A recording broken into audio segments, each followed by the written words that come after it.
예서 이러지 말라니까. 이거 내 옷이라고. Kali ini Minet akan membahas drama Korea yang berjudul Check in Hanyang.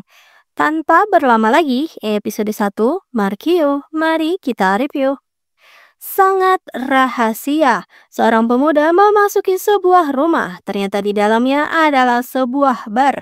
Pemuda itu pintar berjudi, membuat lawannya kehabisan uang hingga akhirnya mempertaruhkan sertifikat merah berharga Yongchonro yang berguna untuk mengikuti ujian rekrutmen Yongchonro. Dan sepertinya memang itulah tujuan utama si pemuda untuk mendapatkan sertifikat merah. Dan wah, hebat sekali karena pemuda itu benar-benar menang. Pemuda itu pun bernama Hong Dok-soo. Tapi suasana menjadi kacau karena petugas datang menyerbu tempat perjudian itu. Dok-soo pun segera kabur dengan membawa sertifikat merahnya. Yongchonro adalah istana yang dibangun di seberang istana kerajaan. Yongchonro adalah sebuah tempat penginapan surga yang tak tertandingi di Joseon. Dibuat dengan sangat elegan dan memperlakukan tamu seperti raja. Menjamu mereka dengan sangat anggun dan bermartabat.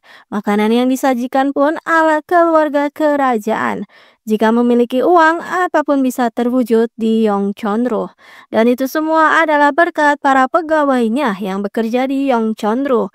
Dan impian bagi kaum muda Hanyang, karena di tempat ini hanya bakatlah yang menentukan kesuksesan mereka. Dan itu semua dipimpin oleh kepala penginapan Yongchonro. Itulah impian dari Hong Dok-soo. Tapi semuanya menjadi sirna karena si pemilik asli sertifikat merah datang menyerang ingin minta dikembalikan. Dan sedang berkelahi begitu, datanglah seorang pemuda yang tiba-tiba saja merobek sertifikat merah menjadi 2 bagian. Katanya agar menjadi adil. Tapi ternyata si pemuda bukanlah orang sembarangan. Dia adalah Pangeran Muyong yang kebetulan memang ada di sekitar Yongchonro untuk membuntuti sebuah tandu. Pangeran Muyong kesal sekali karena melihat Yongchonro sudah melakukan penghinaan dengan membiarkan tamu-tamunya memakai jubah kerajaan. Hang Dok-soo ternyata bukanlah seorang pemuda. Ia aslinya adalah seorang wanita yang sedang menyamar dan bernama Hong Jaon.